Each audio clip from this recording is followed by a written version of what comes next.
Here's the plan. I'm going to open this session by turning to my co-chair, Maria Zuber, who's going to walk through the reports, the major work that's been done in the last 6 months since we had a chance to sit with you, sir. Then I'll do a quick preview of the agenda for the meeting, and then, Mr. President, we'll turn to you to kick us off with some opening remarks. Okay. So, Maria. Okay, thank you, Arthi, and good morning, Mr. President. Good morning. So in the last 6 months, PCAST has released 4 major reports. The first one, released in April, was on extreme weather. So Steve Picala and John Levin led that report. So we had a world-class ecologist and economist teaming up. Mr. President, you've toured areas of devastation after extreme weather events, and so you know firsthand how this affects Americans. We have recommended to you tools and plans so that Americans can prepare for future extreme weather events, which unfortunately are increasing in both frequency and intensity. That's a fact. Then in May, we released a report on the public health workforce, and we were fortunate to have 2 exceptional leaders in this field, Sue Desmond-Hellman and Lisa Cooper, leading this effort. Now, the goal of public health is to prevent illness and to promote wellness, and we all know that in order for that to happen, public health workers need to both reflect and understand the communities in which they work. So we made 4 recommendations that we think will make significant help in both recruiting and supporting great public health professionals. Then in August, we wrote a letter to you on public engagement in research and development in that enterprise. And I read it. And you read it. All right, it's good to hear that. And so you know we had a triumvirate of just excellent leaders leading that report. So we had Saul Perlmutter, Vicki Sato, and Phil Venables. So we had an astrophysicist, a biologist, and a computer scientist teaming up to bring their diverse perspectives. And what we focused on in that was how to amplify both the voices and the input of the American people into the process of research and development. And then finally, earlier this month, we released a report on patient safety. And again, we benefited from tremendous leadership. So we had Joe Kiani, who's a healthcare CEO, team up with Eric Horvitz, who's an MD, PhD, and a corporate chief scientist.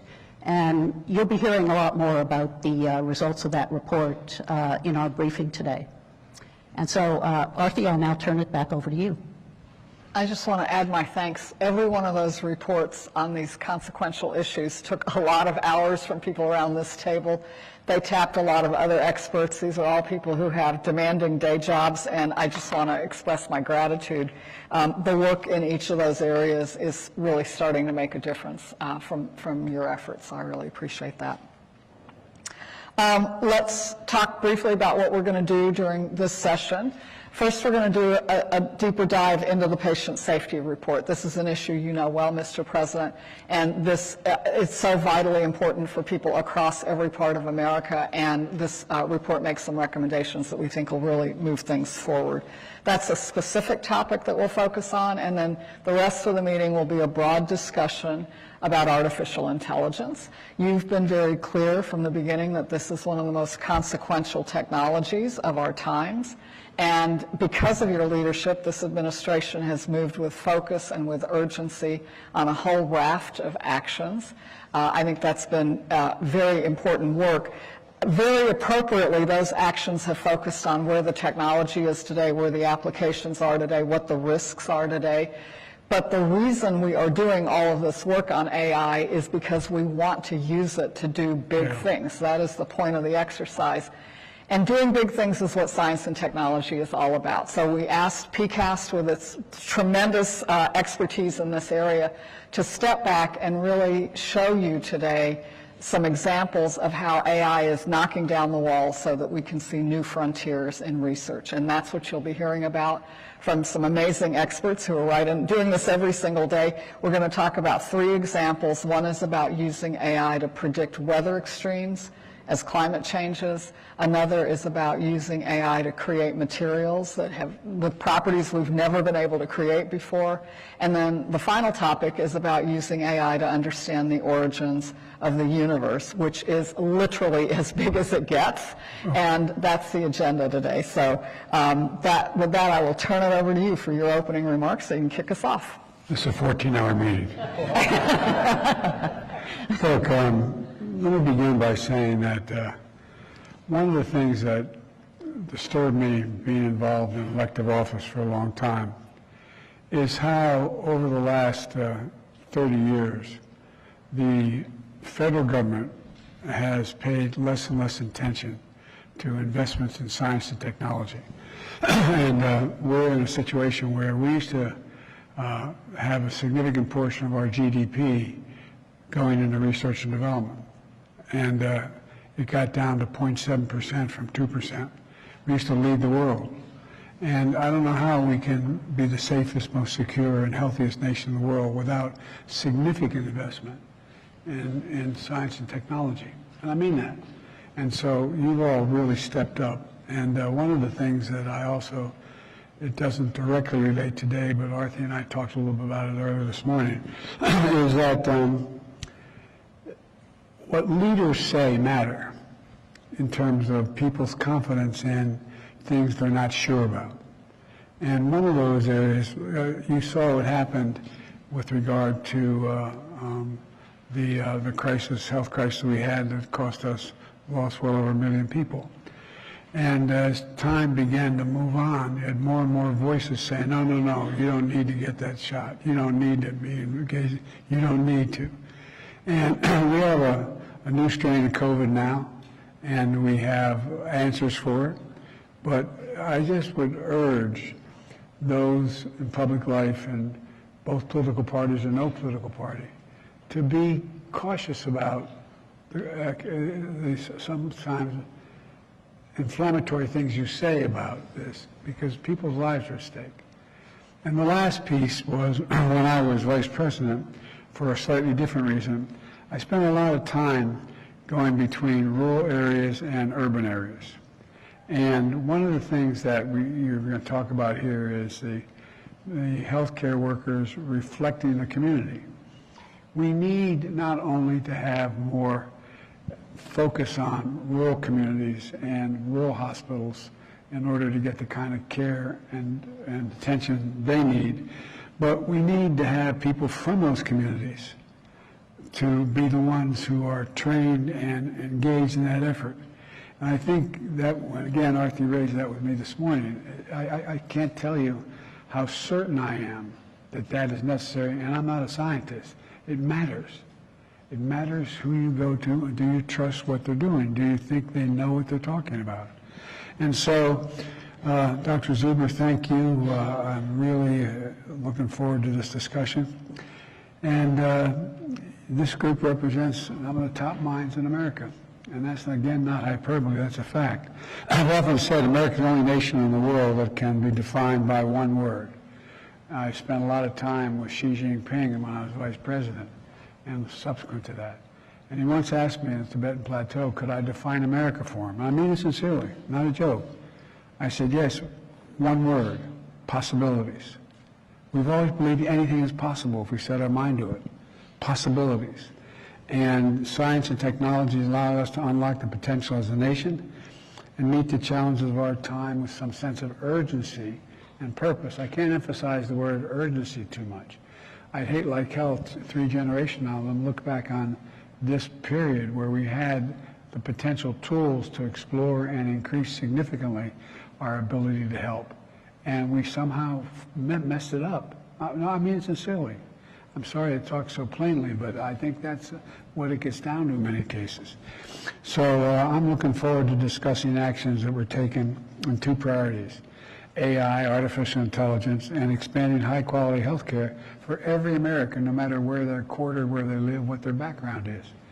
You know, as we just heard, AI has the potential to transform research, and I'm looking forward to learning much more today. By the way, I'm not joking. My latest 2 trips around the world, not figuratively, literally around the world, to meet with other world leaders. Well, I wouldn't say everyone. I can't think of anybody who did, but I'm sure there was some world leader who didn't ask me. They wanted to talk about our leadership in artificial intelligence and what the meetings I've conducted already around tables similar to this with the 10, 12 major initiators in AI. And the vast differences exist among them in terms of what potential it has, what dangers there are. And so, you know, I have a keen interest in AI and convene key experts on how to harness the power of artificial intelligence for good, while protecting people from the profound risk it also presents. We can't kid ourselves. The profound risk if we don't do it well. And the United States is committed to that goal, and we're going to work with world leaders to achieve it, including British Prime Minister Sunak and others that they want to do more together with us. And I want to thanks to our administration's 15 American technology companies have already begun to implement voluntary commitments to help ensure that AI technology is safe, secure, and trustworthy before it's released to the public. That includes extensive independent safety testing. That includes water marking and identifying images that have been generated by AI. And to state the obvious, AI extends beyond health and security issues. I applaud the tentative resolution from the writer's strike, for example, not here, in California and Los Angeles, including insurances on how the use of AI will occur. This fall, I'm going to take executive action, and my administration is going to continue to work with bipartisan legislation so America leads the way toward responsible AI innovation. We're also taking action to ensure our loved ones have access to high-quality health care, starting with the PCAST report you released on strengthening patient safety. I made very brief reference to it at the beginning, but it is really, really critical.